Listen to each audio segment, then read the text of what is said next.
All right, welcome back, everyone, to another very special episode of Dr. J Radio Live. Of course, I'm your host, Dr. J, broadcasting from the City of Angels.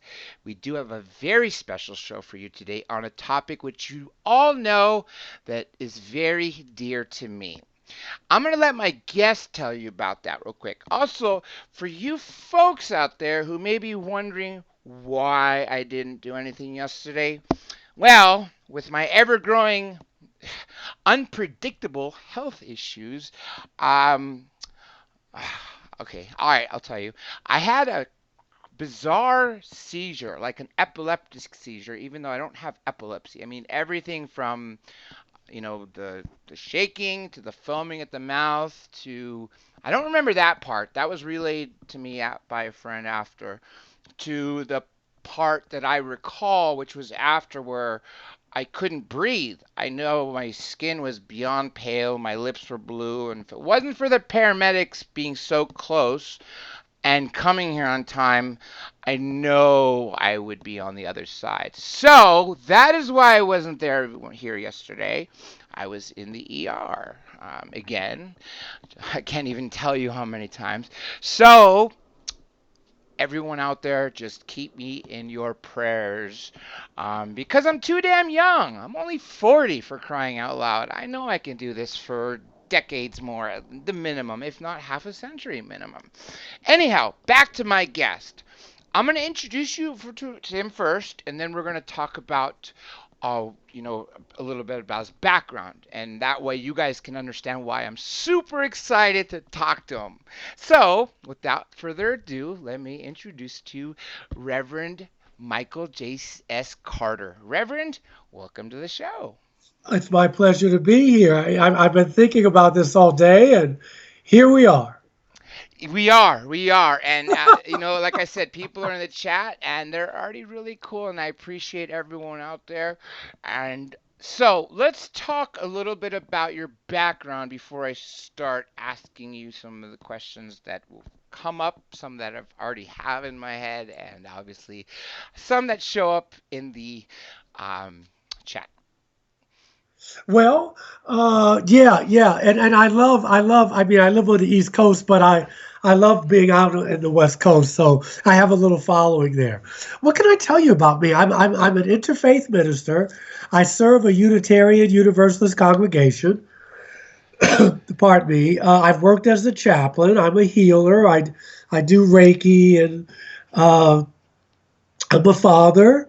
I co-parent with my ex-wife. Uh, what else? I A and, lot and already. I gotta I, hand I'm it an to you. That's a lot. I'm an experiencer. I've written a few books which are on Amazon, and what else? I think that's really about it. I try to live. Uh, I try to love people, uh, and if I don't love them, I try to at least treat them as human beings, The golden which rule, goes a right? long ways these days. Yeah, And yeah. I'm a happy person. I have a 14-year-old. Well, she'll be 14 in 2 weeks. I'm a relatively healthy person. I have allergies, a hay fever, which you can probably hear in my voice. Uh, and my life has been kind to me. Uh, my parents, my biological dad has crossed over back in 2013. Hmm. My stepdad, who raised me, and my mom are still alive. Uh, I just started a new relationship, which I'm very happy about. I've been single for a while. I've been divorced, and well, I guess that's it in a nutshell. I guess whatever comes up, and I'm happy to be on your show. And I appreciate it, and I'm very happy. And I could tell from the people that are already writing comments and even a question already towards you that they're extremely happy you're here. So this is a super win-win for Oh, all of they're us here. beautiful, And beautiful people out west. I got to tell you. ooh, I got a super chat. Let me acknowledge Justin T. Justin, thank you so much, you and the Blue Crew, and I appreciate your concern. And yes, I do hope I feel better because I don't want this to be a repeat. And knock on wood, I That's don't right. want everyone out there to find out the hard way that That's I right. didn't You survive. got to take care of yourself, Dr. J. You've got, That's to say the least, right? yeah, Now, there was a question. You know what? Let me go ahead and ask you this before I jump sure. into Ask me what I anything want to you ask. want. Ask Let, me anything you want. let me say the first comment to you before I read this question to you. Uh, for all the things you just that you mentioned, just most people can agree. One of those, even like for instance, you being a single father, right? One of those alone is enough to fill up your life. Being a reverend, and so the fact that you have done all this, it Yeah. just makes you so well rounded. So I gotta hand it to you. Well, Okay. now, first of all, thank you. Now, I got to admit, my ex-wife is a wonderful, we co-parent. She is a wonderful mother. So I must give her that. And, we have our separate lives. We're still good friends. The marriage just didn't work. And so I don't want to leave the impression that I'm going it alone. I mean, she's wonderful. And they only live 25 minutes from me. Oh, that's really close. Really Yeah, so close. so by car. So I want to, but it's different. But thousands of people do it, probably more than that, and so I'm very grateful. Okay, here's the question. I'm Yes, assuming it's for you because obviously I could tell the first part is definitely for you, but the last word, yeah. if it's off, maybe it's a spelling error, or maybe you know about it. Okay, here goes. This is from Nicholas Cashmore. Tell us in grand detail about the star people healing your leg. Oh, Nicholas, you saw that? Okay. Uh, God, July 4th, Hmm. 2013, Okay, so almost at 7 years ago. 9:50 p.m. Let me back it up. I don't know how it happened. Now, this is going to sound like a blues song. My dad, my biological dad, had died. Hmm. My marriage was ending. And I was getting ready to lose my job as a chaplain at one of the hospitals down here, right? It's like a country western song. But anyway, I have a lot of friends who fought in the Vietnam War. And Very they bloody would, war. woo, and they would tell me about some of their experiences, and they were talking about getting maybe 2-3 hours of sleep a night, if that, because of the ingoing and outgoing artillery. So my ex-wife and my daughter, they love the 4th of July. They love fireworks. I could take them or leave them. It rained here on 2013 on July 4th, and I was happy because the way they do the fireworks here is you got to go at 7. They don't start till 9:30, so you got to find a parking space. Then you go to this big park, and people are sitting so close together, like they're almost sitting on your blanket. You're sitting out there getting eaten by mosquitoes, and so you're out there 2.5 hours. They start at 9:30 and they're over by 10. But I was being a good dad and I would go. Anyway, this particular night, they canceled them because of thunderstorms. Hmm. And I couldn't go to sleep that night because of the thunder. And I started thinking this must have been what my friends went through in Vietnam because the ingoing and outgoing shelling. I mean, I literally could not sleep. And I felt the presence of someone in my room or something. And I've had this before, so when we talk about my other experiences. And I sleep on my stomach, and I turned around, and there was a being. My ceilings in my bedroom in this apartment are about 9 feet, maybe 10 feet tall. Hmm. This being was almost as tall as that. Whoa. He had we would call a hoodie, but it was one of those cowls that like medieval monks wore Hmm. with Yeah, the yeah, hood yeah. on the back. Yeah. And a rope belt. But this person was very pale, blonde, blue eye, like almost like a page boy kind of haircut. And I turned around And I looked at this person, and this person looked at me, and he put his hand out. I'm assuming it was a he. And this apple green light came out and hit me in my stomach. I didn't feel any pain at all. But at that time, I had a blood clot. And I don't know Oh. whether it was caused by stress. I've never had a blood clot before. I told you what was going on in my life at that time. And I'm a very thin person, and my legs are, God, they're like chicken legs, to be honest with you. But my right leg was swollen.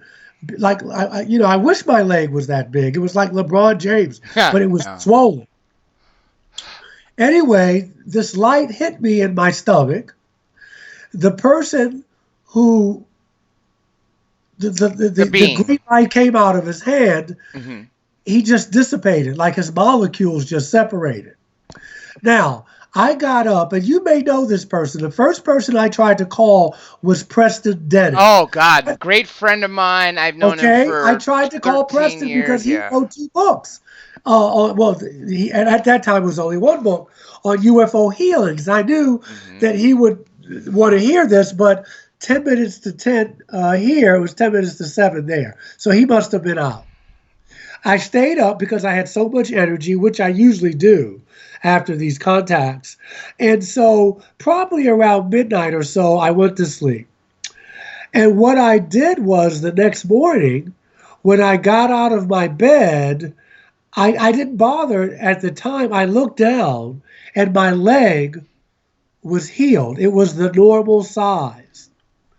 And I told my daughter and my ex, and when they saw me, they said, "Oh my God, you're healed."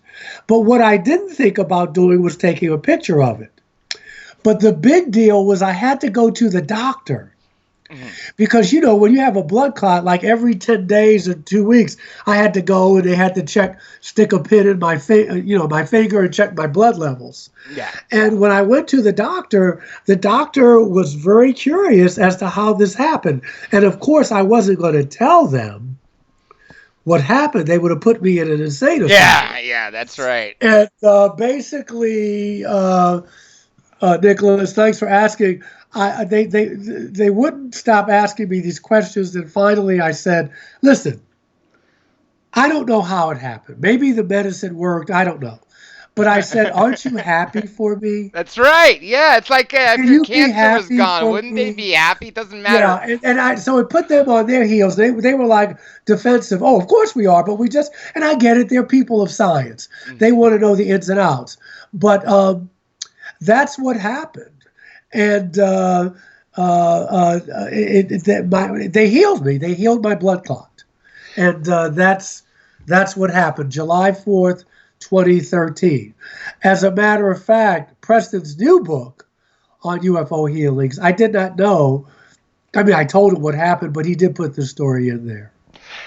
Do you remember Dr. Roger Lear, the alien implant doctor? Yes, yes, yes.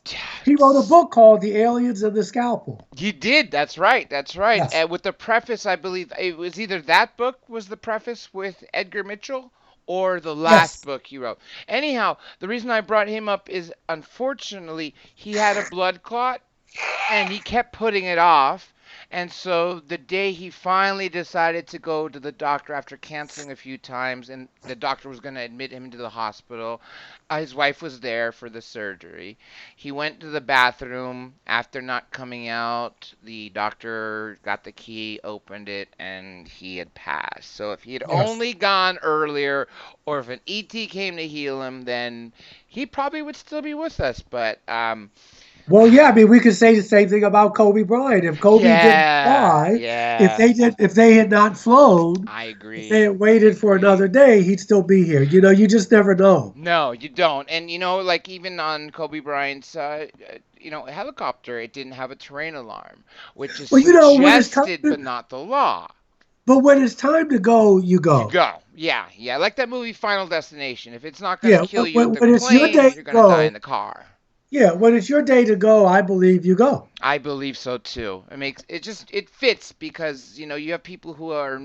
I was talking to a friend earlier today, and he reminded me of some again. We are inundated with these mass shootings in the United States and actually the world in the last, I don't know, 15, 20 years or so. But there was a shooting in Thousand Oaks, borderline. It was like a bar and grill with, a band, and, over 10 people were shot. But the sad thing is a lot of people that were in there were survivors from the Vegas shooting. You remember that? Yes, yes. And many of these survivors died. There's only a handful of those double survivors. And I'm wondering, was it their time to go? Because they literally had survived two mass shootings where they were the intended target. So the only reason I bring that up, I'm not trying to damper the mood, is Oh because of no, what you not at all. Not at all. said, that it's when it's time to go, it's time to go. Yeah, yeah, I believe that.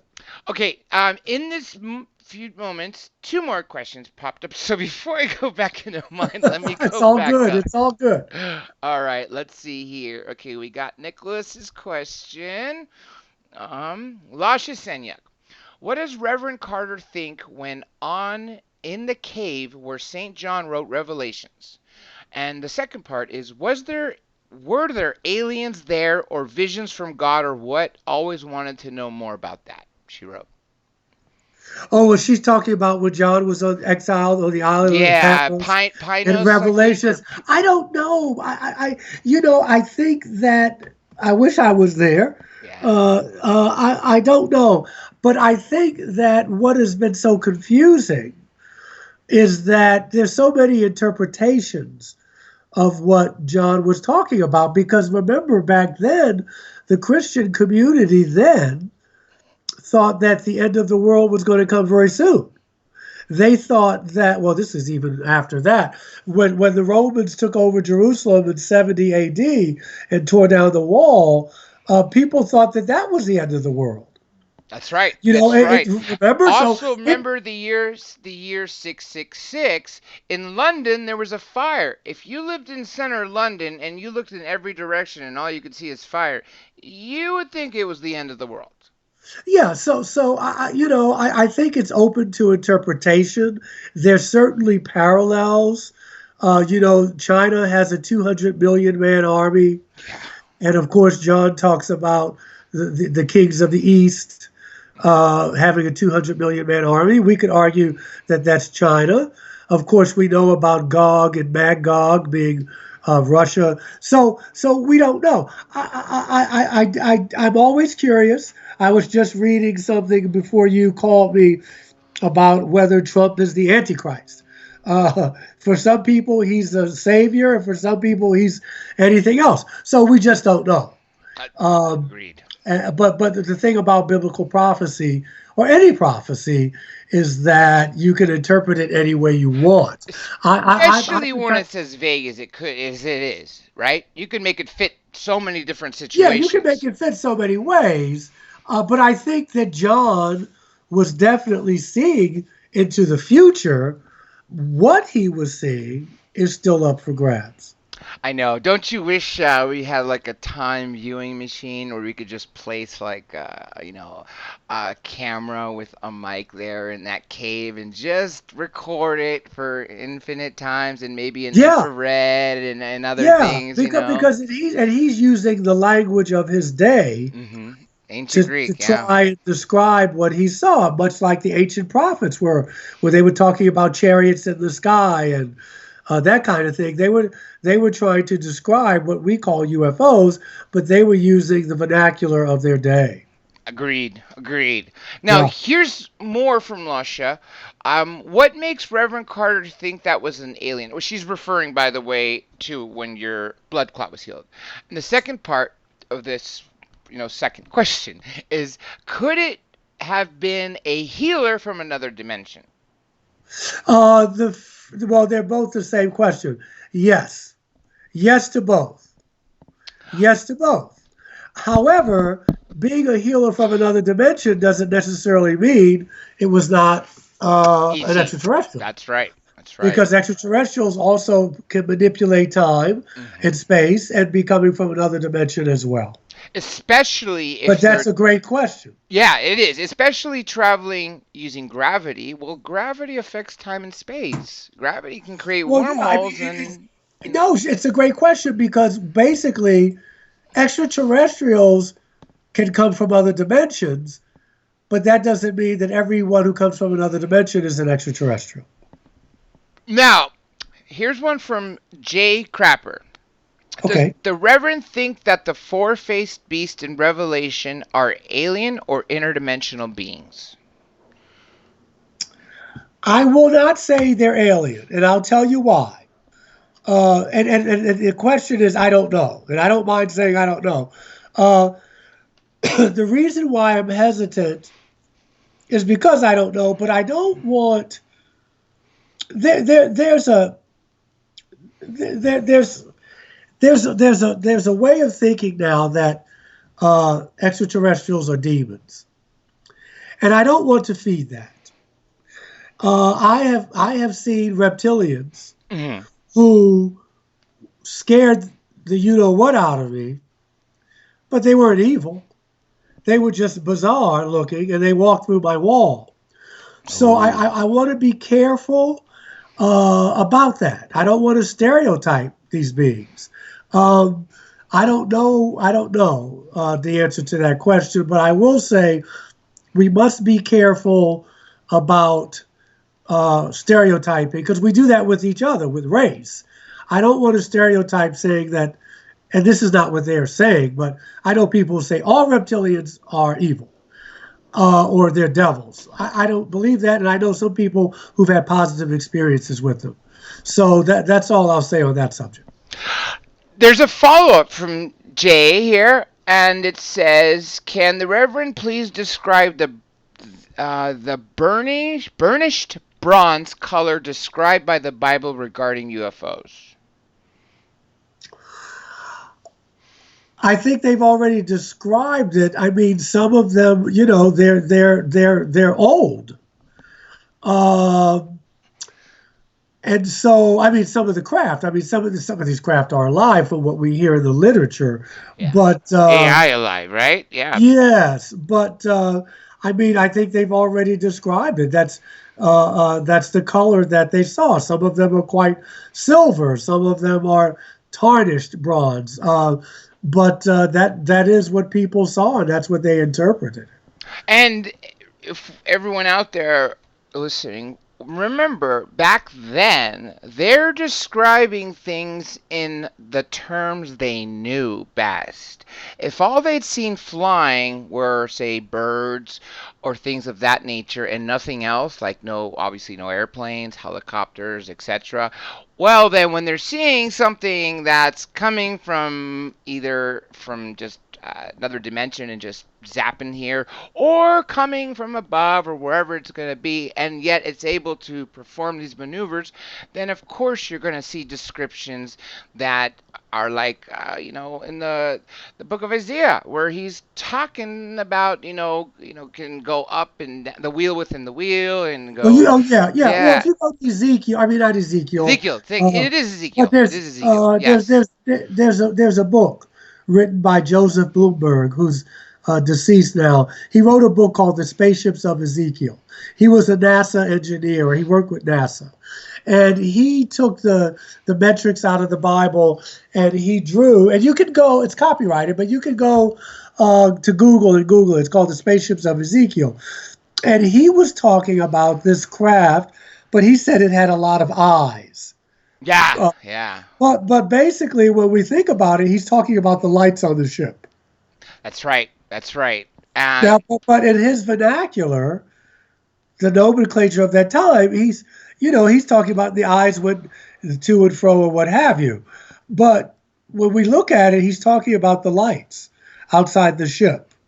And so I hope that's helpful. About the bronze on the ship, the bronze color. I mean, that's pretty self-explanatory. It's the color of bronze. especially then, it was the But that Bronze was and bronze. Iron Age. There wasn't They many had more metals to use. exactly, exactly. You're a very popular person. There's more questions if you want to take them. Of course. Okay, this is Alex. Is it? It's Owen, I think. Oien. Alex. Hope I didn't mispronounce it. No offense if I did. Okay. Do you do? I guess. Do you think they get mad about speaking about them and capturing them on camera? I don't know if they get angry. I'm sure they do. I think that it's a great question. I think that some of them, not all, are I think that if there's any anger, it would be what we're doing to ourselves and the planet. That we are so low in consciousness. You have to think that's very frustrating for I would some think of them. so. And Yeah, we always talk about our home. Well, you know what? We're just visitors for a time yeah, because it wasn't our. First of all, we're sharing this home, this planet with billions, if not trillions, of other different life forms, from different bacteria to fish to horses to mammals. I mean, whatever you want it to be. The point is there's so much more life on here that makes us really insignificant. Even though we sort of conquered the world and spread like roaches, if you just look at from 1800, we had 1 million people in the United States to now 350 million. If you remember the movie Armageddon, it talks about 6 billion people on this planet. Well, we're not there anymore. We're closer to 8 now, as a matter of fact. The point is it's not our home only, and there's even some people that believe and I've even entertained this, and I'm open to it, that we may not have originated from here. So clearly, when they're trying to protect this habitat, a lot of people from what I know that have been taken and maybe mass polluters and really don't care about the environment, they're reminded that this isn't necessarily your home. If you don't start taking care of it, you're going to be I don't know if they're told they're going to be moved off planet, or if the time of humanity in this era is going to be gone and reset. I really don't know. But the point is they seem to get really angry when we ourselves say, this is our home. What are you doing here? Well, it isn't our home. It's maybe it's we're living, folks, but we have to share it. Trees included. There's another species. That's the lungs of the earth. So, anyway, there's my little rant about that. Here's another one for you. Okay. Um. Why do aliens appear in this way? And she is referring to, for instance, like the being that came into your house, your yeah, apartment, and yeah. healed you. Um, why don't they just walk up to us and talk to us in real life? Well, I would say that some people have had that experience. I also want to say again that we don't know who they are. There's so many different species, so we don't want to lump them all together. There have been reports of people talking to off-world intelligences, not knowing it or realizing it later. I think also, though, and I feel also that, we have a tendency to shoot first and ask questions later. Yeah. I believe that's one reason. And the other reason may be this: we as human beings give our power away so easily, whether it's to celebrities, we live in a celebrity culture, whether it's to people in authority. And I think a lot of these beings don't want us to do that. I mean, just think how many people would actually fall down and worship these beings. A lot. Yeah. Yeah. And you And I'm not mentioned sure that some of them want that. Now, maybe some of them do, the but malevolent ones, maybe, but the yeah, benevolent ones that are right. space brothers would not So want there that. are many reasons for that. And in many ways, we're not ready No, no. I have always as a argued species. that we're Yeah, very as a species. premature. Yeah, I I'm agree. not saying everybody's not ready, but I'm saying that, Overall. I mean, obviously we're not. I mean, we're very warlike. We're very xenophobic. If you look different, if your skin is different, if you sleep with different people, I mean, it's we're just not ready for difference. And we have to be, I always go back to Ronald Reagan's speech when I believe he said it twice. Once at the UN assembly, the other time, I think it was a high school where he kind of practiced the speech where he said, "If we were faced from an alien threat from out of this world, wouldn't we forget all our petty little differences and unite as humans?" I'm paraphrasing the last part, but that's No, but you're essentially his pretty accurate. message. But see, the thing with that speech, though, Dr. J, is it still pits us versus them. Yeah, it does. It does. It's a very xenophobic, okay, so we're going to band together against them. A good part about it was the first part where we band together, because for us to be different to each other when we all have the same darn blood. The DNA from you or me or basically anybody from this planet is so closely related. It's not even funny that people would assume, oh well, these people are from Neanderthals. This is Homo sapien. No, we're all Homo sapiens. And the DNA that we all have is so close. It's minor things that affect what color of your eyes, the color of your skin, your hair, the style. It's so minor that to tell those differences, it's the fact that we really do have the same organs and same blood and look the same as far as two Yeah, eyes, two yeah. two arms, etc. Really should be a no-brainer. But I think we're finally moving in the right way there. I just hope it doesn't take another 50, 100, or 200 years. I think hopefully it'll be a wake-up call soon enough. In this moment, there's already been a follow-up for you from Jay. His follow-up question. Does he think we are in a simulation and these are beings that are watching us? I think, well, this is like the movie The Matrix, which is really Hindu metaphysics. What's happening, I think, behind Jay's question is this: what is reality? Yeah, I think that. What is real? And of course, the Hindus and to a certain extent the Buddhists talk about illusion. And so, I think we're always being watched because they're visible and invisible life forms. As Dr. King said, we all have cosmic companionship. So I would answer that we're always being watched. And so the point is, then how do you live your life? Golden rule, I say. How do you live your life if you know you're being watched? And so that becomes the challenge for all of us. Now, is this a simulated reality? If you want to say it's simulated, that there are more things real that we don't see, that are, which is Platonic thought, that for everything that's physical, there is a non-physical equivalent, then yeah, this could be a simulated reality. If we're living in a simulated reality, I don't want to wake up. Yeah. Stay here. I don't want to find out I'm a battery somewhere. Well, but the thing is that what is real? Last weekend, I spent a lovely weekend with my girlfriend. Mm-hmm. Okay. It's a new relationship, so everything's lovely and nice. But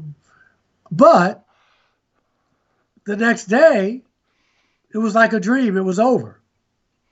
It was gone. Do you know what I'm saying? I know exactly what you mean. And it's like, and that's why you want to stay in the moment, because those moments leave. So one can say, was that real? Was that lovely weekend? We had dinner, we had wine, it was romantic. Was that real? Because it just faded away the next day. We had to get up in the morning and go to work, and it was a whole different reality. Now, yeah, it was real. But ultimately, there's something even more real. And that's why the Buddhists and the Hindus and the contemplative monks of Christianity, they tell us to live each moment as it comes. I can't be thinking about what I did yesterday. I can't worry about tomorrow because tomorrow hasn't happened yet. All I have is now. And if you start to live your life in that way, as much as you can't live that way all the time, not unless you're really an evolved, enlightened person, then you're in every moment and you get the most you can out of it because it'll be gone. After we finish talking at 8 o'clock your time, 10 o'clock my time, I get up, I go to bed, I wake up tomorrow, this is over. It's almost like a dream. That's true. That's very true. So what is reality?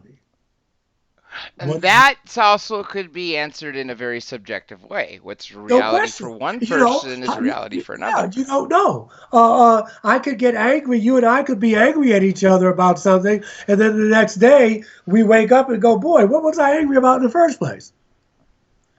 Was it even real being angry? Was it worth being angry?" No, I say no. I know, but I'm just saying. You see what I'm saying? I do know exactly what you're saying. Yeah. Okay. Yeah. Now, let me backtrack in your life. And a lot of people that have contact, either they have positive contacts and therefore they say they're contactees. Other Right. people who have been taken and have not resolved that yet as a positive thing and fear it call themselves abductees. That's right. You are a contactee, so I'm Yes. assuming it's positive, like the healing, right? Yes, I mean, now listen, I want to be clear. I interpreted it as positive because many good things happened. Yes. I felt like I was more intelligent. I got by with less sleep. My healing abilities were heightened. So was my psychic ability. I had more love in my heart. I was more open. I could say I'm sorry. I mean, but there are people who did not have good experiences, and they're just as valid. Because everybody that you meet, all extraterrestrials are not here to be your best friend. It's true. Or what we may consider was a bad thing may not have been. We don't want to think in terms of polarities, good or bad. I felt that my experiences were positive. Did it scare me to death? Yeah. Did it take me 10, 15 years to go to sleep and turn the light out? Yeah.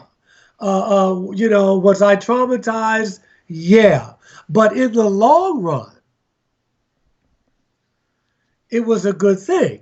It made me look at fear because these beings did not do anything to hurt me. One time they did, and when I asked them not to, they stopped. But they didn't do anything to me to really hurt me, so the fear was coming from me. And there Fear was of the unknown, right? I'm sorry? Fear of the unknown. Well, fear of the unknown and just the fear of I have all my doors locked now. My windows are shut. It's a little chilly here tonight. It's not as cold as it used to be. But if I go to sleep tonight and I open my eyes and there's a being in my room, that's fear. Yeah. Oh, yeah. Okay? Looking right in your eyes with their head, that's heart attack fear. Yeah, yeah. However, after a while, now I've seen reptilians, I've seen greys, I've seen Nordics, I've seen Arcturians. My point being is this. You never get used to that because it's the suddenness of it. It's 1 minute you're in your house alone, the next minute someone's at your bedside.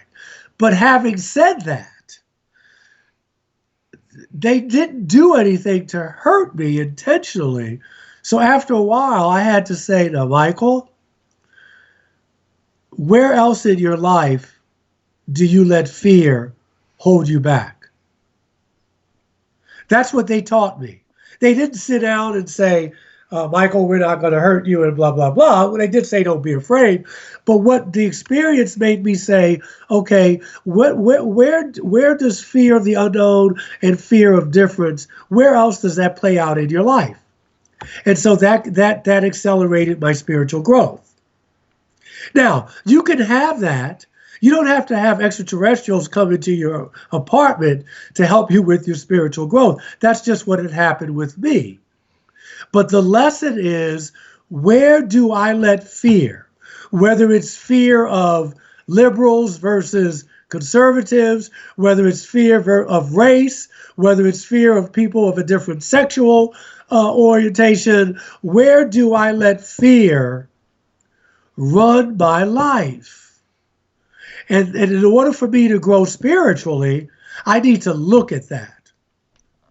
Agreed. I need to look at that. There's another question that popped up here, and I'm going to go back to your contactees real quick. Let me just say this where she... okay. Happy Medium 2012. I'm going to read your question, and everybody in the chat, remember, I am absolutely reading everything you're writing, even if it's comments between each other. But for questions, try to please remember to be in caps, especially when they're streaming in at 10, 15, 20 per minute. Obviously, if they're in caps, then I can go back and be like, this is a question. So here it goes. Michael, ready? Yes. Do you feel ETs will prevent us from completely destroying the planet and each other? Do you feel they've done this in the past? Great question. I can't say they've done it in the past. And I'm on the fence because I have some friends who say that ETs are going to save us. And then I'm of the mind that why would they save us? This is not their problem. This is something that we've done. Our problem. We have to save ourselves. Right, and it's like having a child. If you have a kid and they don't take care of something, you don't get them a new one. You just say, look, when you learn to take care of what you have, we'll get you a new one. So I'm on the fence. And I don't want to live like someone's going to come and save me, because then you don't learn a lesson. I agree. I think that that we have our own problems, and if you look at the Prime Directive, like in Star Trek and whatever, they're not supposed to interfere. Not yeah, like the Galactic Federation, this is right? Our problem. This is our problem. Mm-hmm. And so I'm not one to wait for other people to save me from my own mess. You know, I'm glad you brought up the fact they're not supposed to interfere, because it seems to be on a macro level. They're not supposed to, well, I don't know, Dr. J. I don't know if they're not. That's just something I saw on TV. A lot of people have said that, when asking, why don't you come here more often, this and that. And a lot of the answers that people get from the ETs are like, well, you as a civilization need to become a spacefaring. And once you are able to reach us, then you will be invited to, this federation or whatever you want to call it. I mean, in some ways they have interfered. Interfered may not be the best word. On a micro level. When we talk about, ETs would craft over nuclear sites, and there's data that says that sometimes they shut down our missile silos. Like Maelstrom, they shut down, is it 12 maybe? That's saying, listen, you are playing with fire. We're trying to tell you that if you split the atom and you don't have the spirituality to use this energy, you're going to destroy yourselves. That's different from coming in and saying, okay, everybody, get on the ship. Let's get out of here. I think that in order for us to grow, and we may destroy ourselves. I mean, that's a very real possibility, but that's something that we have to do as a species. Also, Stanton Friedman, if you recall, used to say the reason why we've had like a huge influx of activity after Hiroshima and Nagasaki. Is because first of all, splitting an atom will go on for infinity as a domino effect, affecting other civilizations, even other dimensions. And also he said it was like a signal saying, the kids have found the matches, because like you said, we're not ready spiritually, and we have serious weapons of mass destruction. These days, some of our nukes will obliterate the entire planet. Yeah, we don't have the spiritual maturity, because nuclear energy can be used for peaceful things as well, but we're not evolved as a species, so we're very dangerous. Yeah, the first thing we do when we split an atom is not figure out how to make power plants, we make bombs. Yes. Now, in this couple moments, Mr. Cashmore, Nicholas Cashmore, wrote you another question. Let me read it for you. And I do apologize, for going all over the place, but I always take a back seat to people's questions, and I hope you're okay with that because I want to Yes. make sure people ask what they want, as long as it's relative and not a troll. And I don't seem to be getting any of those, which is great. They're all good questions. So let me find Nicholas's question. Okay, here it is. How do we invite star people to our location? That I don't know. Um, Stephen Greer and some other people say that they have meditations and they can, contact craft and what have you. I don't know if that's true. I don't know how to do it. I just know that if you change your vibration Mm-hmm. Yeah. by meditation, maybe if you pray, if you love, you are more likely to draw to you energies from other places that are like-minded. Um, that's the only way I would say. I agree with you. Someone gave me this book. It's 30 days. All right, let me see if I can find it. I think you also have to want to know why you want to do that because you don't want to play with things that you don't know. I know people say, "Oh, I wish they come to me," but you don't know what you're getting into, and you don't know who you're going to attract by that. I think it's your intention. Why do you want them to come to you? Here's a book that someone gave me, and it's all the when I'm only in day 4 of the 30 days. Let me read. Okay, let me get to the title. I have to go back to where it was, and it is how or contact aliens within 30 days, a 2014 how-to guide for positive, passionate, and loving people wishing to contribute to extraterrestrial communities. Anyway, essentially what it goes to is exactly what you said, is have love, meditate, and just be positive about everything. And you know what? I'm sure by the end of the 30 days, and when I finish reading it, every day will be filled like that.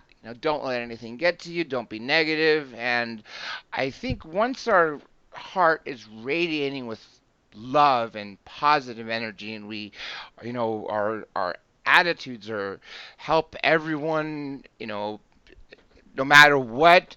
In that sense, I think it'll be such a huge game changer for us that that's probably where the answers are. And Dr. Greer's C-SETI, or Close Encounters of the Sixth Kind, human initiated contact. I know Preston said that when this first started, when Dr. Greer started playing with this, Preston went to Florida and they would meditate and things would show up. Right. So I haven't seen it myself. I've been Greer's a great friend of mine, so it's not that I just saw Greer at events. Whenever he comes to LA, he always makes time to hang out, right? I have Right. yet to see it myself, but I know a lot of people who've been to his events that come out very happy. Anyway, let's see. There, I believe someone else wrote something more. Okay, this one is from Kicking Back in the OC. Reverend, have your contact experiences shed any light on our origins? Um, my contact experiences made me look at our origins. Hmm. And so, looking at Genesis 6, looking in the book of Enoch, looking at the Sumerian scriptures, the book of Gilgamesh, has led me to believe that our origins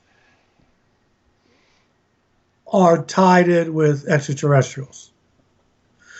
I say that extraterrestrial races, probably obviously not the only one, have had a hand in our creation. That's where it led me to. Now, I'm not the only person who said this, obviously. That's actually my own belief right there too. Zachariah Sitchin has talked about it. There have Eric been von some, Daniken has yeah, touched on it. yeah. I mean, many people have said it. So now that gets a lot of people nervous because a lot of people say, "Well, what are you saying? God is an extraterrestrial." Yeah, I'm And glad you what I'm brought that saying, up oh, because the follow-up that's question from Lasha is, do you think that aliens believe in God? So if we could address that while you're addressing this. if you read some of the literature, Billy Meyer stuff, uh, some other stuff, aliens, but they don't look at it like we believe in it. They look at least the ones that I have read about and what have you. It's not a man or woman up in the sky; it's an energy. Yeah, And some Cliff. of them don't even use the word God. It may be creative intelligence, the universal mind, but God has so much baggage with it. But it's not an anthropomorphic being. That's right. And It is an energy, you know who a Clifford spirit. Stone is? I'm sorry? Do you know who Sergeant Clifford Stone is? Yes. He's a big Christian, and so when he was assigned to be the point man to be the telepath essentially before the rest of the team showed up for the crash and retrieval team, he would be the first person. That way, all the psychic messages will be directed at him, and then he would vocalize them to the other people because I guess the other military people didn't want their mind 50 different people getting the same message. I don't know what the logic behind it was, but they appointed him. The point is he the first question of course I talked to him at length on air, off air, etc. He's a great guy, and he said the first thing he asked was because he's a Christian. He wanted to know if they believe in a God. And the answer that he conveyed to me was they do. However, they were very they made it very it was very important for them to make sure that Clifford understood that they believed in a creator that is different than the way we believe in God. And that is pretty much exactly what you're saying. The It's not a man or woman judging. It's not even so much God, but what the concept of God.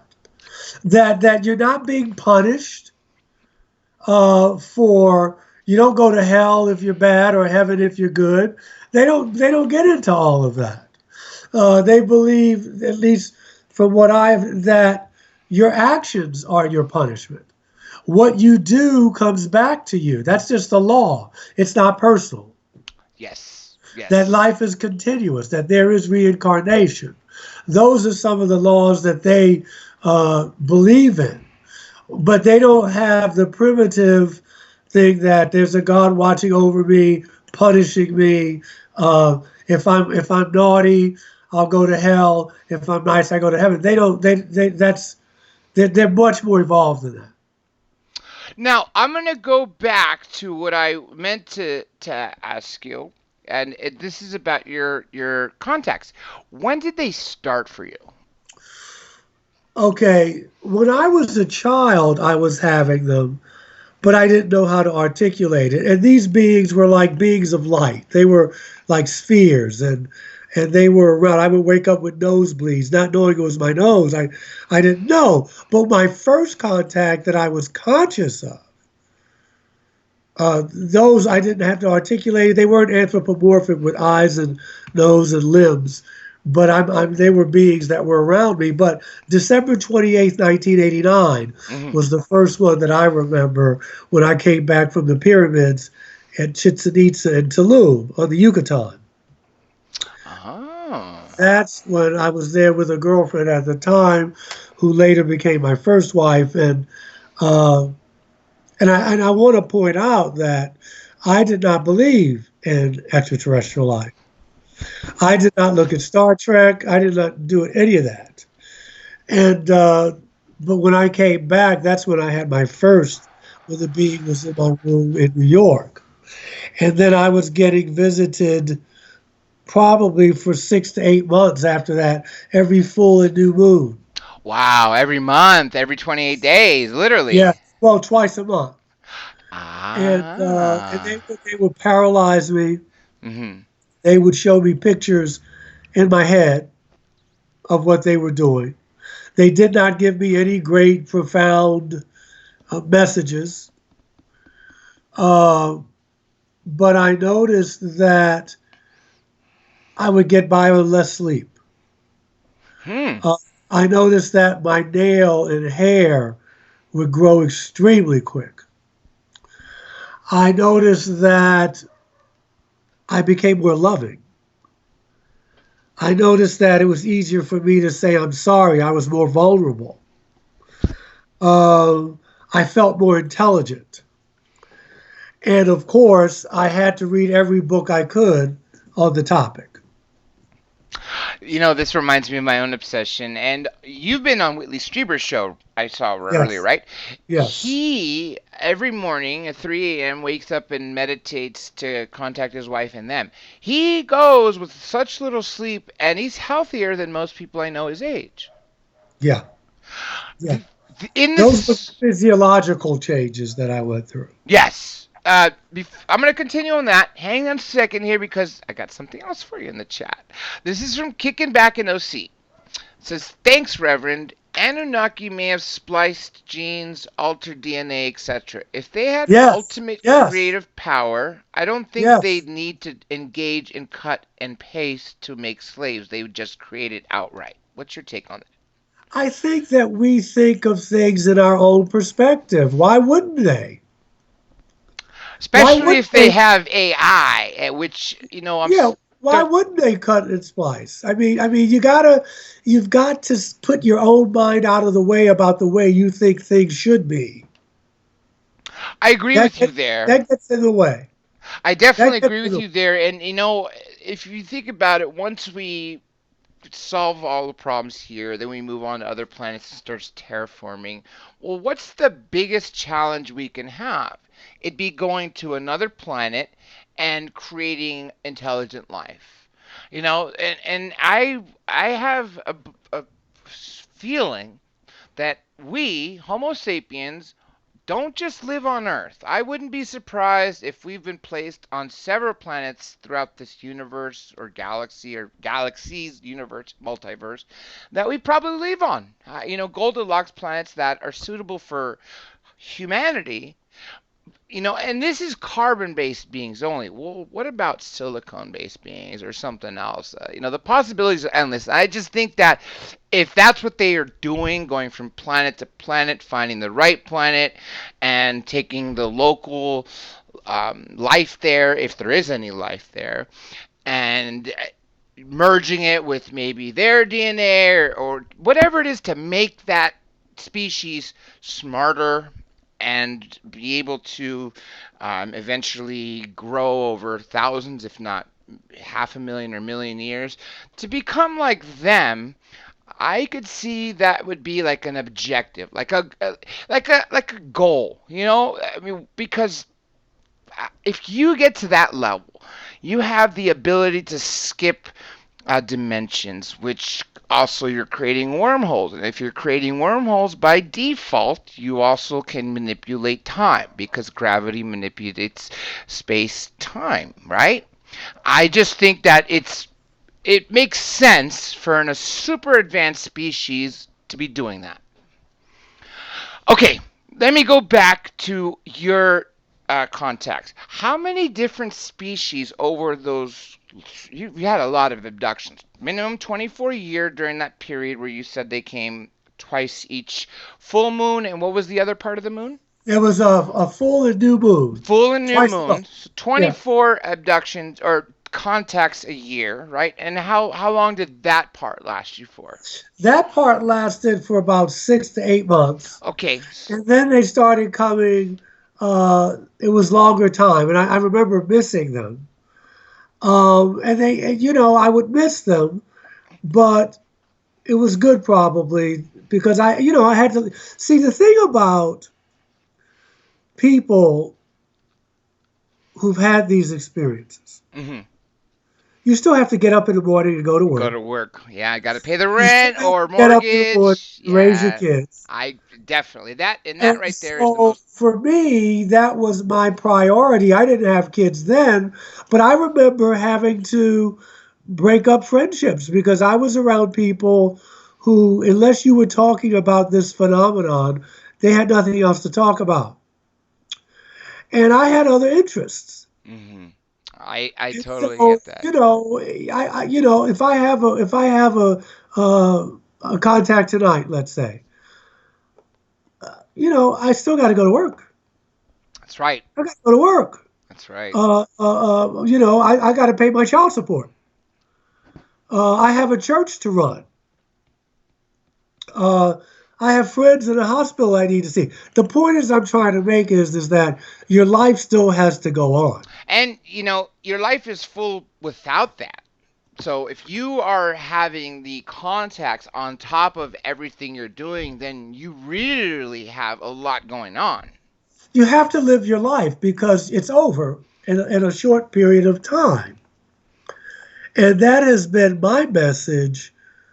I love the sensational stuff of, flying saucers and all that. Uh, but basically, it's about your spiritual growth and how you learn to love. That's what it's about, whether you see UFOs or not. And it's easy to get caught up in the sensational and, is this it? Is that it? Is that wormhole? Did you see that? And that's cute. But let's say tomorrow the government comes out and says, we're not alone. Okay, let's say that happens. You got to go to work the day after. That's right. You do. You You do. got bills They're going to to require pay. taxes are still going to require to be paid.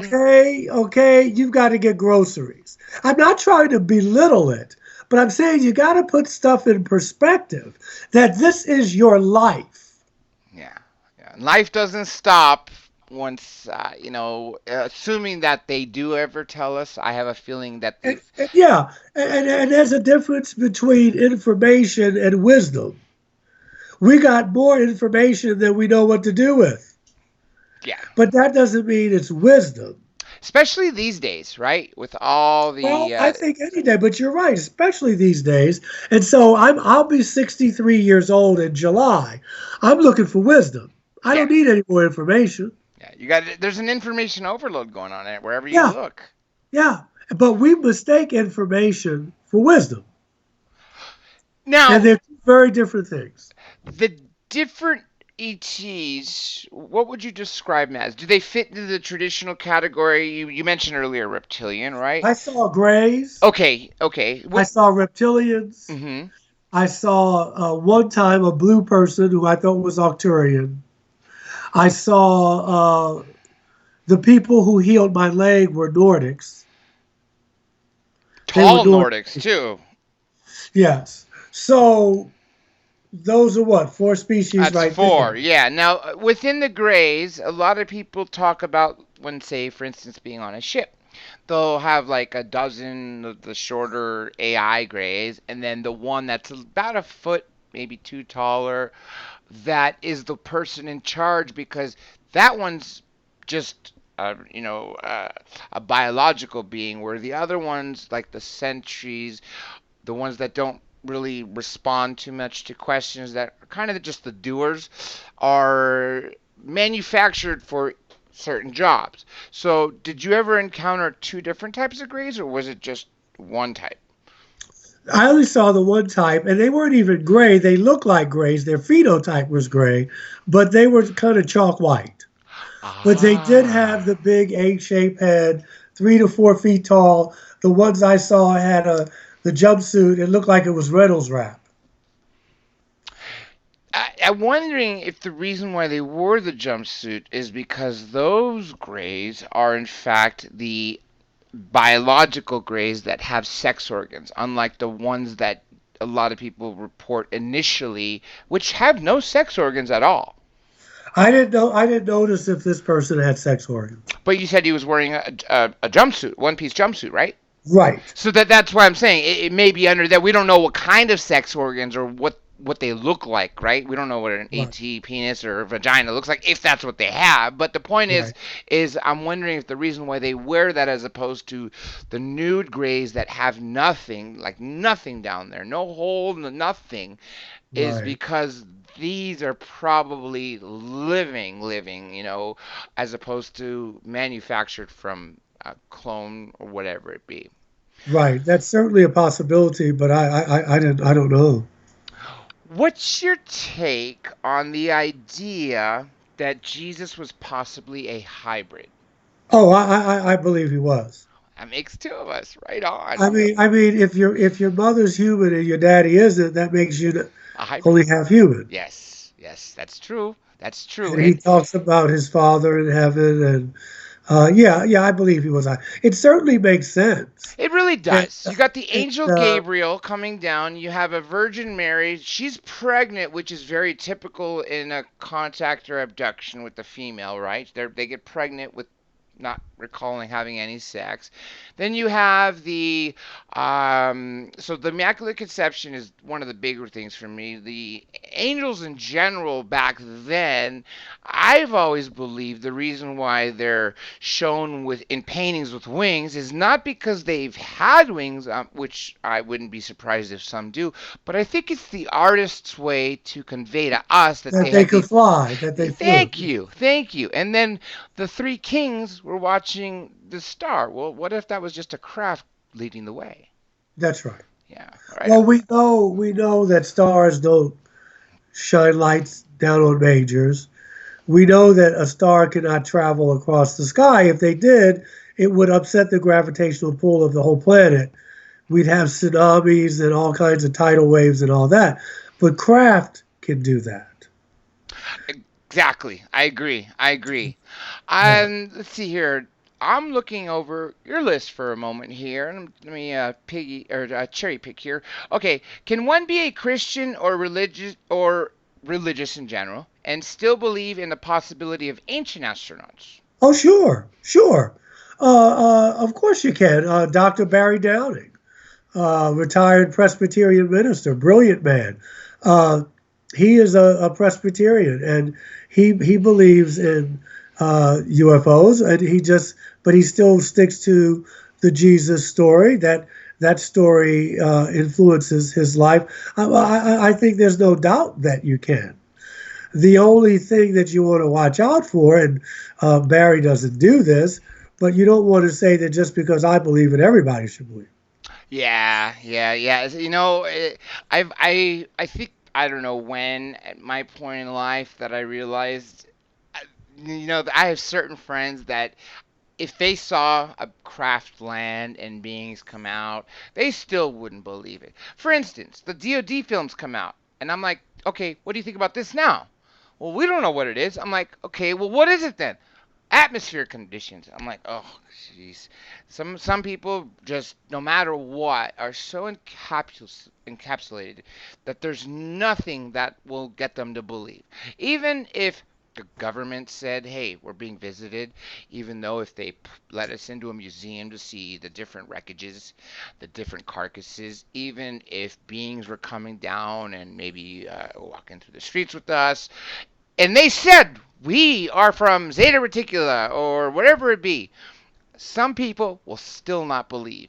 I, That's I right. just I get that feeling because of the people that I know that there's nothing. And so I've learned years ago, if someone doesn't believe, it's no point in trying to convert them. That's right. People who do like to hear, what's new in this field. Oh, I always have plenty that I can converse with someone about this. So that's my personal take. Uh, Let me ask you about your what? How many books have you written total? I've written 4 books and a chapter in another book. What's the most recent book you wrote? The most recent book I wrote was the Metaphysics of Spirit. Well, the most recent book I wrote was the Metaphysics of Spiritual Healing. Oh. That was the last book I wrote, and the other thing I wrote was a chapter for uh, Beyond UFOs for the Edgar Mitchell Foundation. You know, it's sad that he passed away, but I'm very fortunate to have talked to him so many times on air and without. recording him or streaming him. And, he told me some things that I don't think he'd ever really admit to other people. Like, you know, I don't know if many people know this, but he did see something when he was in space. Yes, yes, he has talked about that. Okay, good, good, good, because I would hate for his son to find this out and track me down. But he was such a great guy, and I think I believe the reason why he started Noetic, no, it was Noetic, right? Yes. Was because when he was coming home from the moon and he saw the Earth in the moon's position, we're not talking about when he was on the moon and saw the Earth rise. That's one phenomena. But when he was coming home, he looks and he sees the Earth in what would normally be the moon's position. Then he looks back and he sees the moon, and then he just sees different planetary bodies and realizes how small and insignificant we are. How small and insignificant this journey from Earth to the moon was compared to, say, to Pluto and Earth or Mars, even, which is really close for that matter on a galactic scale. He said it just made him feel a oneness and a smallness at the same time. And, I'm really glad it had that effect on him, because if that had not happened to him, when he came back as a national and international hero, since he attended Roswell High School, when he went back to Roswell after he went to the moon, everyone came and told him about what happened. Even though he lived there when he was 15 in 1947, I guess it didn't trickle down to the normal person. But he said everyone who, some haven't even spoken, told him every detail and that it was true. Yeah. Wow. Do you know? Are you in New York or where in the East Coast? No, no, not anymore. I'm in North Carolina. Okay, okay. The reason why I was asking about New York is, do you know? Because I've read a book, actually Preston's book. One, at least one of them. He wrote UFOs over New York, and Right. he always has chapters in those UFOs over books on crash and retrievals. I was surprised as to how many there were in each book, and he said there's more than you can even imagine.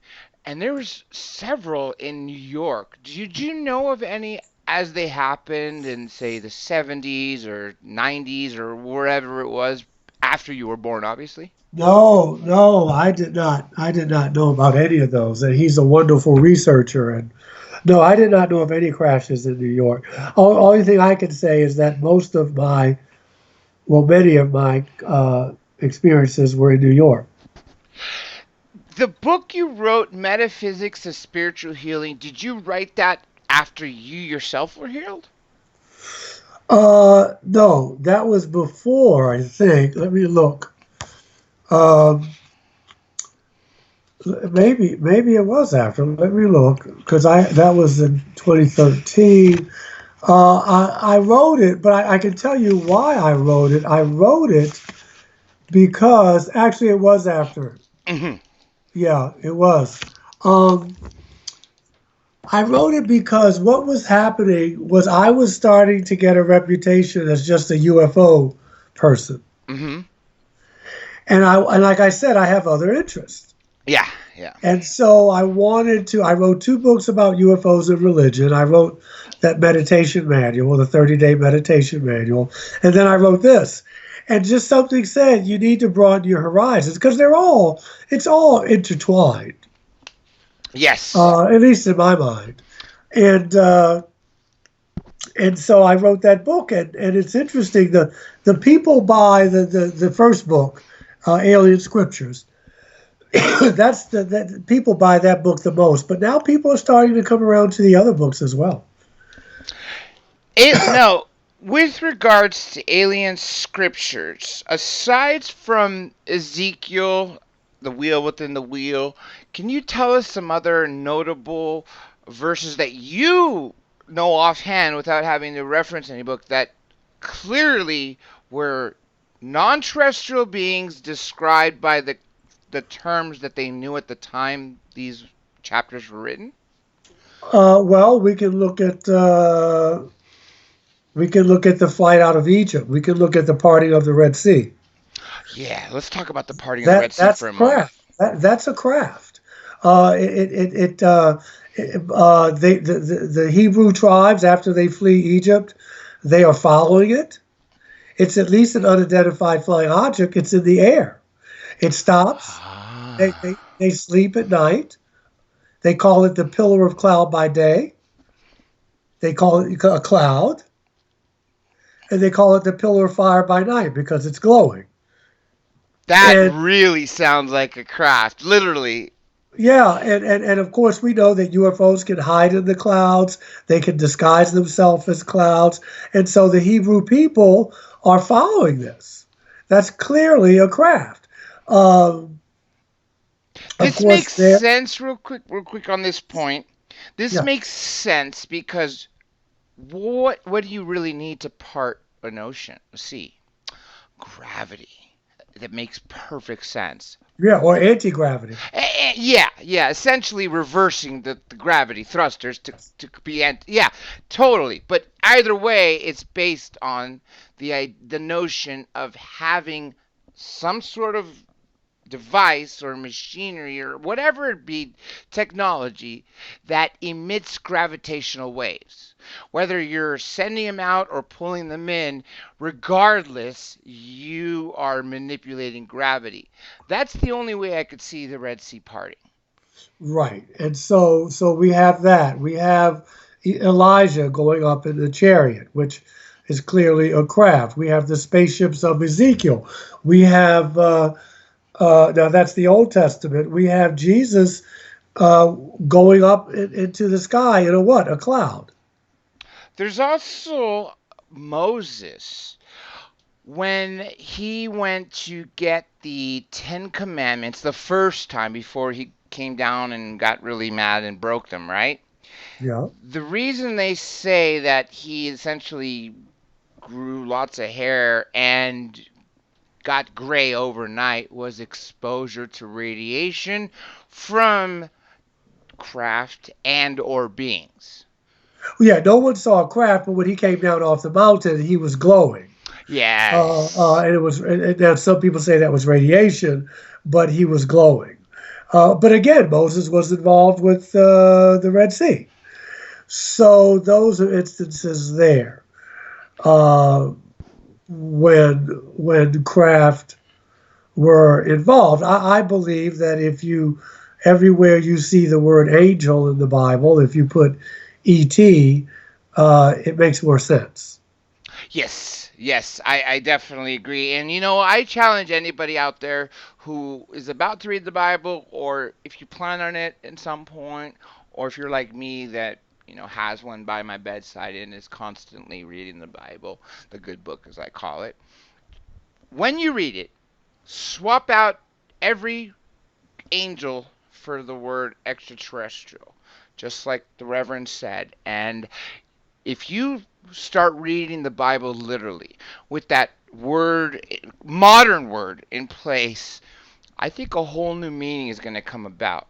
It was Eric von Doniken who told me something which really makes a lot of sense, and I love quoting him on this. He said that in the ancient era, the only people who were able to read and write were the aristocrats. He said, now, what happens if you were um, an aristocrat, under a pharaoh in ancient Egypt, and you learned to write? What's the first thing you're going to write? Are you really going to make up a story and publish something fictional? No. You're going to write what happened, something to pass down. And if you don't, Eric said, they'd cut your head off. And when you really think about it that way, it makes sense. Why would the first thing you ever write be fiction? And let's just say hypothetically some people did. Well, is that going to make the argument that everything written in the past was fiction? I don't think so. My parents came from Greece. I'm the firstborn here. Firstborn from the entire family for everyone out there who's curious. And my father's the very non-believer.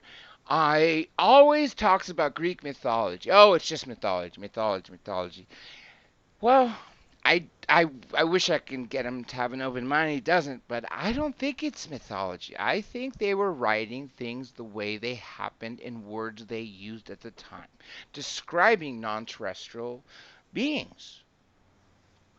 Yes, yes, and you're not the only one who's. I mean, Zachariah Sitchin says that. I've said it. Dr. Barry Downing says it. Eric Van Donigan says it. Yes. Let me ask you, what is this term? Let me read it for you. It is Sankofa, Sankofa. What is that, and what does it mean? Sankofa is basically, it means that looking backwards in the past. It's an African term, and it means looking back in the past in order to go forward. And usually there's a picture of like a bird or something looking back, right? But walking forward, meaning that we can learn from the past. We don't have to. We can't live in the past, but we can live in the past, and by doing that, it will help us draw wisdom for the future. That actually also makes a lot of sense because what's that famous saying? If we don't know our history, we're doomed to repeat it. Right, and we're seeing that right now. Yeah, that's an understatement, right? Yeah, seeing it right now. Let me see what else here. From the other things. Oh, hey, have you ever met Billy Meyer? And if not, just what's your take on his case? No, I never met Billy Meyer. Yeah, I haven't either. I've Uh, only spoken to his American manager, uh, Michael. I think that at the beginning, like happens with a lot of experiencers, that Billy was very truthful, and I believe that what he was saying that was happening did happen. I think that sometimes it's easy to succumb. That once you start telling these stories in order to stay relevant, you may have to embellish a little bit here and there. Yeah, yeah. Now I don't know if that's true. That's just what I intuit. Uh, and you want to keep people interested. Uh, so I believe that at the beginning, those things were really happening. But the ego can get in the way. You want to be relevant, and so I think that maybe he got a little carried away going forward. The pictures that he took. It's hard to take those. It is it? Especially Very hard to then. take those. Yeah, I mean, he's got pictures that are taken from like in space, showing like a satellite close by or a planet close by or the moon, etc. He's got pictures of different years, like with I think that one had a T-Rex, another had a pterodactyl. This is an era before Photoshop. Yes. So Yeah. I've always been like really interested in those, and I called. I don't remember his name offhand. I could tell you right now who it is. You probably know who I'm talking about. Let's see, Billy Meyer. Um, no, I'm not gonna find it. I believe it's a Michael something. Michael Horn. Michael Horn. I've heard of Michael Yeah, Horn. he's the American. The one who does the interviews for Billy instead of Billy.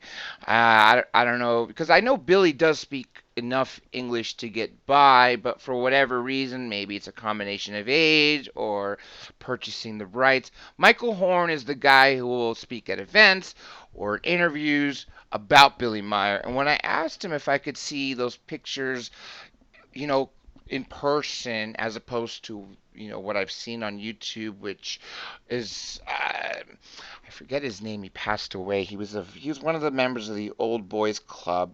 He was in the Air Force. The name will come to me shortly, but him and another famous researcher went to visit him and looked through those pictures and were filming him at the time. And what Michael Horn said is the when I asked him if I could see him for myself, he said unfortunately they were damaged uh, not long after they were filmed, and therefore he said I don't like to use those because people are going to say they're fake, even though there was nothing really to fake them then. Now, then if you wanted to fake something, you'd have to have a setting like it'd be like a movie, right? What you put in the frame and take a picture of and then pass it off as this happened. However, even then, to try to create some of those effects. We're not talking about a billionaire or a multimillionaire. Billy Meyer is a farmer with the sixth grade, maybe a lower education, maybe a second grade, I think somewhere between their second and sixth grade. Right, right. One arm, in German, Switzerland, for those of you who don't know, they speak three dialects. There's Swiss French, Swiss German, and Swiss Italian. And it depends on what region you're in. Meyer is in the Swiss German area, so Sure. he speaks Yes, German. But yes. yeah, I believe those photographs are mind blowing, really mind blowing. I, I've heard, and maybe you know about this, that analog photographs were able to work, but when we come to digital photographs, the way a craft can shut down your car before you are taken or contacted, Right. same thing with digital cameras. Like all the CCTVs they have in UK seem to be missing frames or each time something's coming and going because people are being contacted all the time. We can't just exclude a country, even though it's blanketed by cameras. And the amount of if anyone's ever been to London, it's blanketed with cameras. You cannot do anything without showing up on CCTV.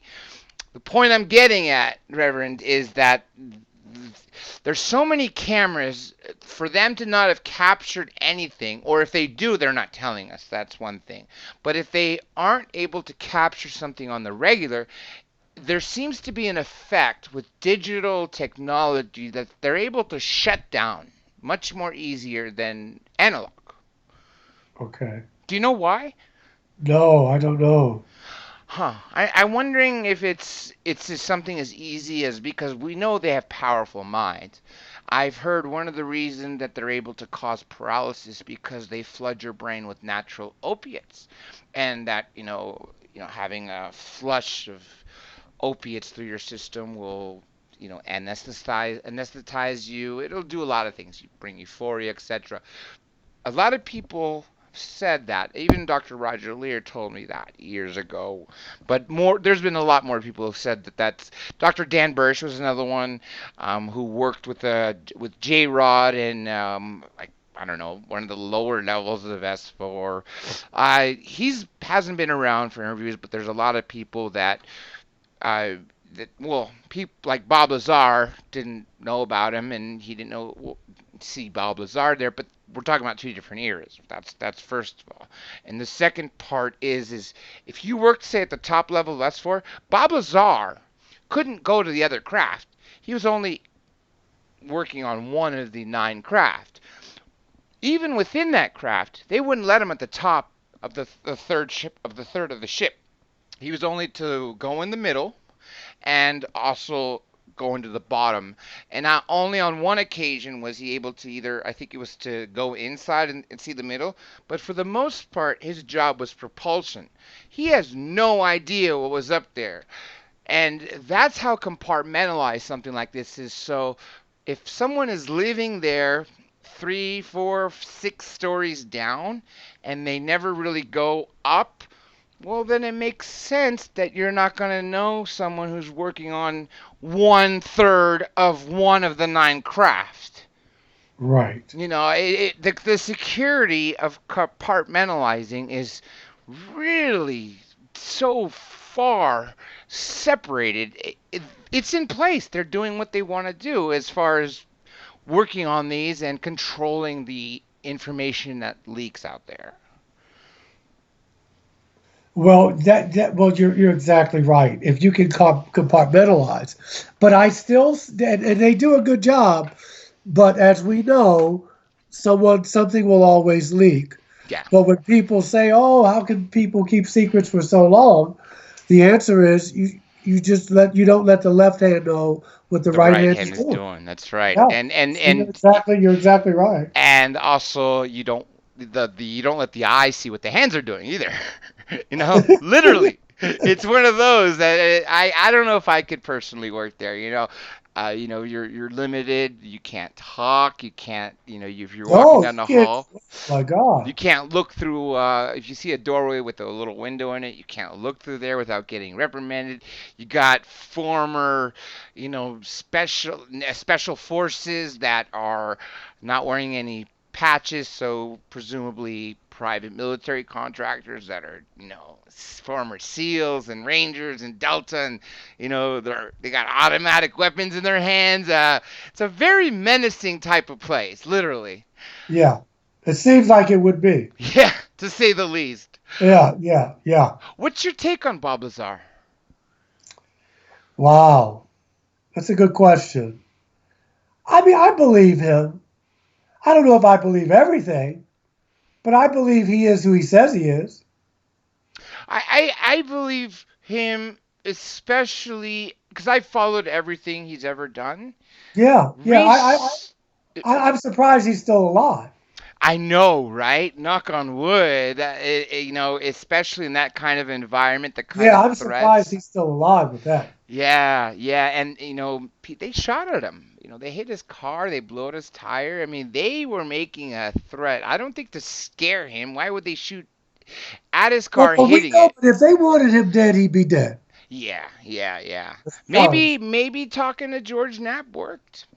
Maybe that fact that he became in the public eye did in fact secure his life. Sure, he's had to sacrifice a lot, and for the rest of his life will have to look over his shoulder, but maybe the Yeah, reason why he's able to be here, 30 years later, is because he's opened his mouth to the public.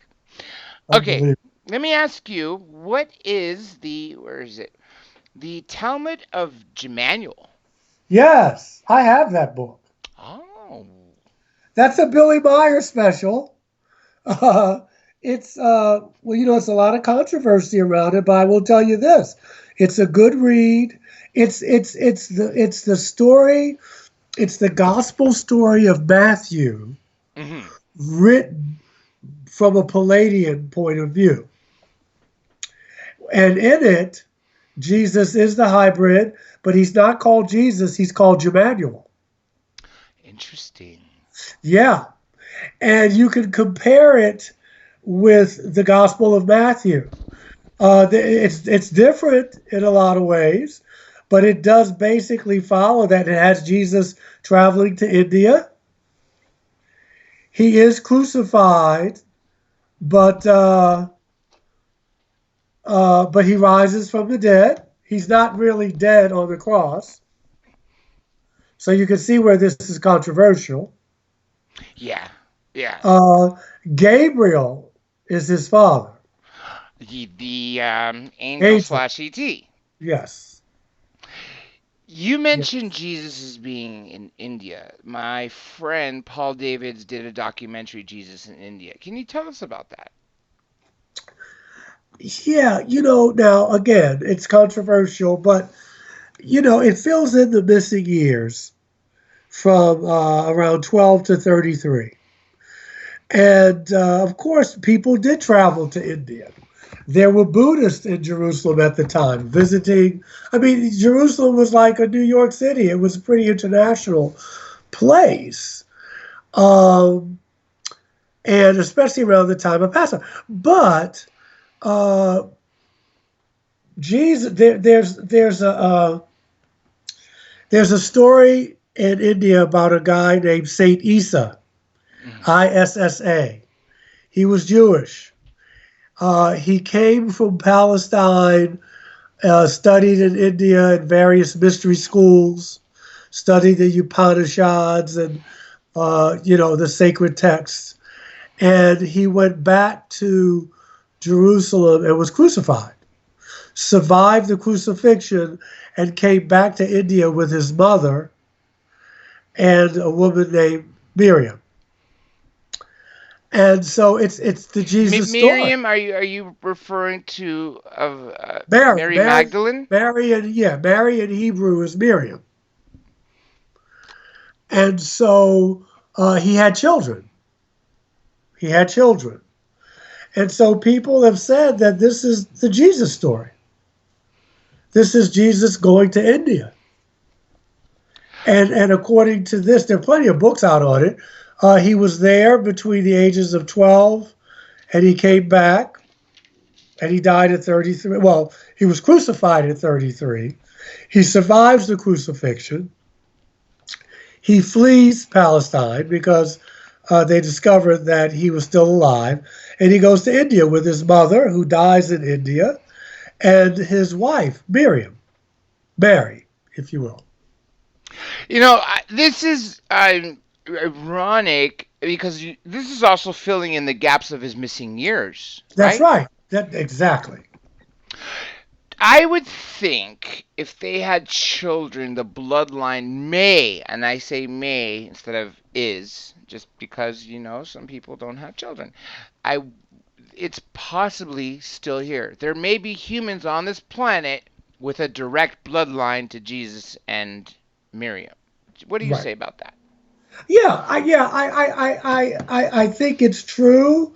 I just don't know. I mean, we hear conflicting stories that Mary went to France and what have you. Yes, that's what I heard. Yeah. I'm not sure if I buy it, but there must be people who have the bloodline. If he had, and see, you must remember that, and I'm sure you know this, that rabbis in the first century had to be married. I'm Greek Orthodox, and I Yeah, can tell you every priest is married. If you want to be a yeah, bishop, archbishop, or patriarch, you're not going to marry. But if you're a deacon, if you want to be priest, chances are you're going to marry. And yeah, since yeah. Greek Orthodox, Russian Orthodox were essentially the first It Christian would have been, religions, that I think is more fit as far as, yeah, it the would have been really, really weird, for him not to have been married. yes, yes. And so, uh, and he was very close with Mary Magdalene. And if there's nowhere in the Bible is she a prostitute. Nowhere. That's what I also heard as well. That's And just a myth so, to but try to but degrade her. right, but because the church could not have a savior who had sex, Which is and weird because so he's human. and so you have men who are afraid of women writing these stories, Yeah. and so Mary becomes a prostitute, and Jesus becomes, a celibate monk. But probably historically, that simply wasn't true. On this topic of the Bible, I know well, I've heard at least that there was a gospel of Miriam, right? Mary Magdalene. Yeah, And there is. we also know that in the 4th century AD in Rome, I think it was Emperor Constantine, right? Yes, He held the council after the he, Council of Nicaea in 326. yeah, Yeah, to, to vote on Jesus being God. and Now, which if you have to gospels to vote, keep. if you have to vote on it, it's purely politics. And the vote went over, from what I read, it was very tight. The thing is also, aside from it being political, is they were biased about certain gospels that they just refused to put in the Holy Bible. And that's what my Ancient Alien episode will be about. It's supposed to air next month or April, because I think I told you Yeah, yeah, I recently. shot it in December, and it's called, what is it? Forbidden Texts or Hidden Text or something. It's about texts that never made it into the Bible that that gave hints to extraterrestrial contact. So we're talking about, like, for instance, the Book of Enoch. You just literally read my next question from my mind. The reason why I brought up this whole questioning about the different gospels that never made it It's the is Gnostic gospel. because the reason they didn't make it is because they clearly showed we were being visited. Yes, yes, and they also showed, for instance, the Gospel of Philip. And you can Google it or you can buy it. It's not a complete gospel because they don't have all of it. But there's a pericope, a section where the disciples are angry at Jesus because he's paying too much attention to Mary. And it says explicitly that Jesus would often kiss Mary on the mouth. And the disciples asked Jesus, why do you give her so much attention? And Jesus says, no, what you're asking is, why do I love her more than you? This is why. You can see why that's not going to be one of the Gospels. It's called the Gospel of Philip.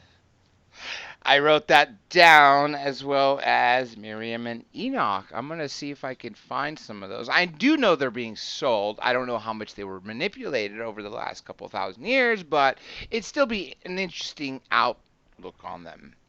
Yeah. Okay, let me ask you, since we brought up Dr. Roger earlier, what do you think about implants? What do you think their purpose is, and do you think you have one? That's a very interesting question. I don't know. I mean, like, there's different ways to track people. I think they're definitely for tracking. I think they have to be because I used to think that, right? I used to think they were only for tracking, but when you look at the technologies we have now, I think they could be so much more. Maybe they heal. Maybe they are tapped into all five of our senses, sending the signals back to them. Maybe they are another way for us to communicate with them. And, of course, to know where we are at all times. Well, usually, but you can't communicate with them because you don't know you have the implant. Usually. It's true. But I think, I mean, I remember I had a visitation right after 9/11. I was living in New York. I was in Boston for work, and maybe I did have an implant. I don't know, but I think they can also track you by your vibration. Yes, yes. Yeah, that would make sense because some people who have had their implants removed have not had contact after that. We're taken again. It's like they weren't taken at home where, addresses listed online, for instance. They might be in their cars a couple hundred miles away, and these beings have no problems finding them. And it would just make sense that it would be something like their vibration. Yeah. And but I remember reading his book, the Alien and the Scalpel, and people having implants taken out of them, and of course, you have to turn them over to the government, and then you didn't get them back. And of course, what they were made of, the material, was like nothing found here on Earth. Let me ask you about anthropomorphic deities. Why do you think, or why do you say that we should move away from an anthropomorphic? Well, I never said that. I said that some extraterrestrial races make it very clear that their God, and they don't even really use the word, that it's more of an energy. Yeah. The universe. They'll cite the universe. I don't want to tell people. Yeah, I just want to be clear. I'm not telling people how they should worship or whatever. So I didn't know. I didn't say they should move away from it, but I think that I think that we create our gods in our own image, and you can always tell because the God that you create hates the same people you hate. So you can always tell that there's something wrong here. But I find it easier that for me, I find it easier. And I was raised as a Baptist. I find it easier not to look at God as a man or woman up in the sky. Now, we could say there may be feminine attributes of God or male. I get that. but I that way it's not. I'm not making God in my own image. You know what I mean? There are laws that I follow that are just laws of the universe. And there are not a lot of them, but one of them is what you put out comes back. You Yes. can call it karma, you can call it whatever. You can call it you reap what you sow. That's not a personal law, that's just a law. That Galactic law, for obviously that matter, actually. there is something greater than me. I live on a planet that, at least up until now, it's just warm enough that I can survive on, and it's cold enough that I can survive. That's intelligence. I don't believe that's random, but that's what I believe. But I also had to stop believing in a God that would punish me. That it was Santa Claus. That if I'm naughty, I go to hell. I had to stop believing. It didn't serve me anymore. Now I got to be clear. I'm not saying everybody should think like that. I'm just talking about my state of evolution. This is why I love Native American spirituality so much, or more earth-centered spirituality, because there's no heaven and hell and sin or anything. It's just following the natural laws. When the eclipses happen, okay, Yes, yes. when the equinox happens, these are just the natural cycles of nature or life, or if you want to use the word God. But I just cannot believe that there's someone up in the heavens looking down on me and putting obstacles in my way or what have you. I do know that when I meditate and pray, I tap into something. I Hmm. don't know what it is, but I can live with mystery. Me too. Oh, You know, I'm so I open don't for have it. to know. The Sioux, they call the Great Spirit Walkatonkin, means the Great Mystery. Hmm. I think Western religion, they have to have an answer for everything. And sometimes it's good to say you don't know.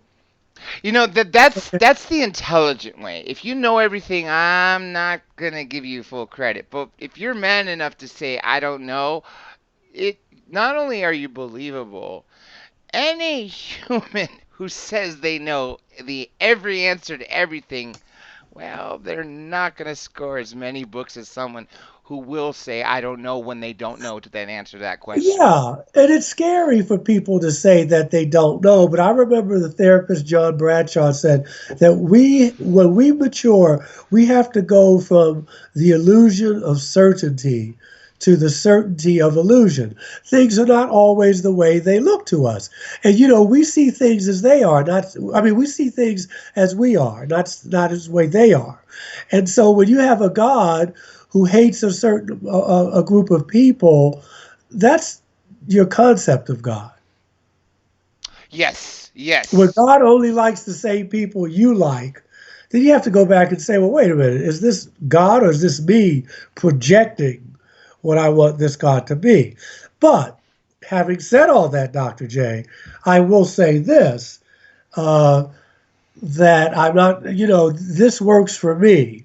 I'm in no way telling listeners what their religious beliefs should be or anything like that, because I just, that's not where I'm coming from. We have to do what works for us. Let me ask you about this has been in the headlines. I don't know. I don't want to say a couple months. It may be a little more recent than that, but no earlier than end of November, early December.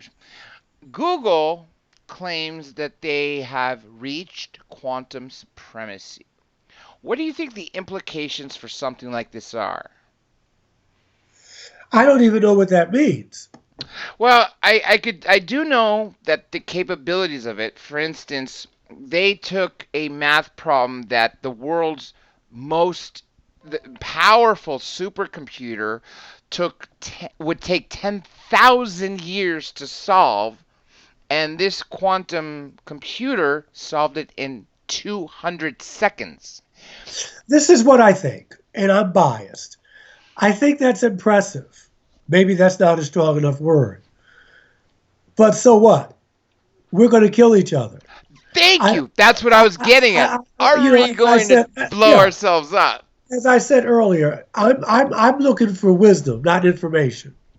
I think that that's wonderful, and I think that that's impressive, but I don't think that's going to help us live together in peace. No, no. If So anything, it'll that's do the what I'm looking opposite, I for. I'm think. looking for wisdom. I love it. Dr. King said a long time ago, we can fly the air like birds and we can swim the fish like sea, but we can't live together as brothers and sisters. So I'm not really impressed with that. I think that's wonderful. And tomorrow I have to go to work. That's right. That's right.